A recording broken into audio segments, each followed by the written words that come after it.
Neville gets another chance at King Barrett. What's funny about Neville?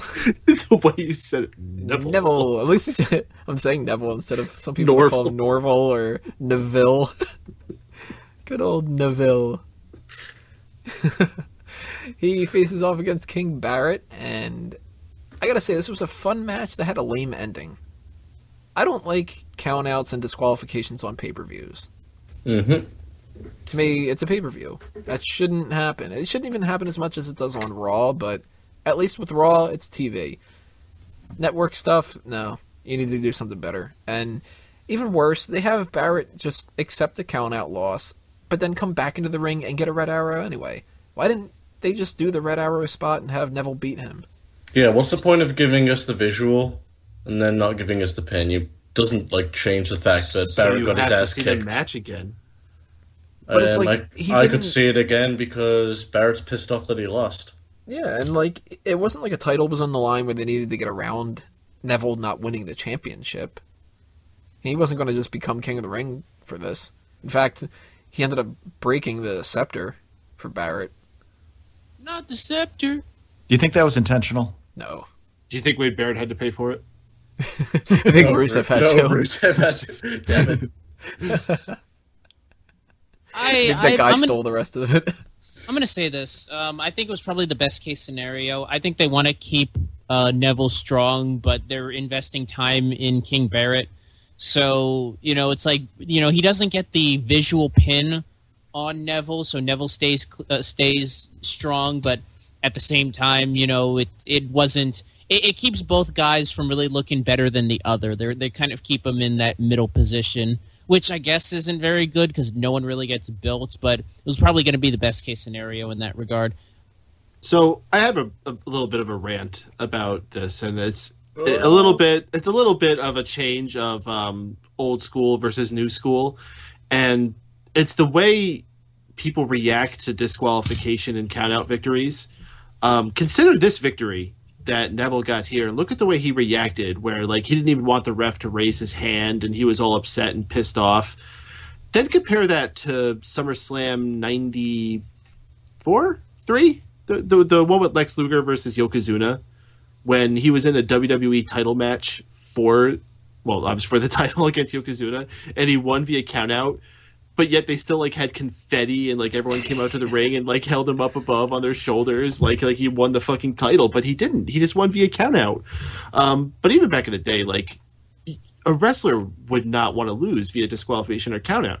That was, first off, it looked bad. It was not honorable. It was still a loss. A loss was a loss. Something changed along the way that I think made wrestling matches seem less important, and it's the fact that they don't talk about money anymore. Once upon a time, you used to hear a term. It was the winner's purse. And you never hear this anymore, but you used to hear it pretty often once upon a time. It was basically the idea that, yeah, you make money because you're a wrestler, but if you win this match, you're going to get more. You know who you hear talking about that? Kevin Owens. It should be that's true. It's like in any sport, prize fighting sport. You have a win purse and you have a lose purse. It is what it is. You're right. Kevin Owens does bring that up. So good call. So Kevin Owens is bringing back this old school mentality, and this is the way it should be. And by that matter, it should matter that if somebody wins via countout, Wade Barrett should be pissed off because he's not getting the winner's purse there. So yeah, you could tell a different story going this way, and I see what they're doing. And I'm happy to continue it because I like this feud. These guys have had good matches every single time they face each other, including tonight on Raw when they had a match. It was a completely different story, but it was still a good match to see. So I guess that's all I could really go with it. I think the reason they don't bring up the whole winner's purse, loser's purse is because they kind of killed kayfabe to the point to where I think people understand that they got contracts. They're going to get paid a set amount regardless, and that's just the way it is. I don't think they see it as a sport-like thing where a loss means less money and a win means more. I think they've kind of broken down that kayfabe barrier, unfortunately. It's still a show. It's just like a reality TV series. I mean, the winner still gets that grand prize, even though it's rigged. But if you're going to go with that route, then it should be to the point to where win-losses matter when it comes to title shots, and we know that that's not the case. Yeah, they definitely should. Yeah, they should, Yeah, but you they shouldn't don't. be able to get a title shot just by going, I'm going to beat this guy up, and Stephanie going, wait, don't, your foot's too strong on top of his head. Yeah, it's like, there's no reason Dean Ambrose should have gotten that fatal 4-way match. There's no reason he should have ever got a match with Seth Rollins to begin with. Yeah. Because he hadn't earned it, but WWE's like, nah, it's cool. It goes back to what I said, they've kind of broken down kayfabe to the point to where wins-losses in terms of don't really matter too much, it's unfortunate. The only reason Dean Ambrose got the spot in the Fatal 4-Way is so they could have that one spot that we're going to talk about later. That's the only reason. Sure. You mean when the every No, we're gonna talk about it gets- later. We're gonna talk about it later. We're gonna talk about it later. Spoiler alert. Hey, I direct the show, guys. Come on. I would have been fine with King Barrett just hitting him with a bullhammer and winning, Neville's new. He doesn't need to win every match. And he's lost plenty of matches where he's looked strong in the process anyway. So, to me, this was just kind of a lame, overbooked kind of thing, and I wasn't too fond of it. I liked the match, though. The match was cool, which, no surprise. These guys have had great matches together. Yeah, I really enjoyed the match. We've seen them face each other a few times now, and I really like Wade Barrett. Neville can put on a good match with anybody.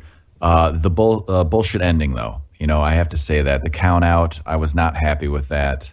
There's really no reason they couldn't have gone either way. I think they both come out looking strong after a match like that. But I guess this is just a way that they can just keep continuing it. I don't know. Anyone else want to tag in real quick? Alrighty. There we go. So, we have one more match to talk about for Payback. The main event of the night, World Heavyweight Championship. Fatal 4-Way match between Seth Rollins, Dean Ambrose, Roman Reigns, and Randy Orton. And a bunch of other people, too.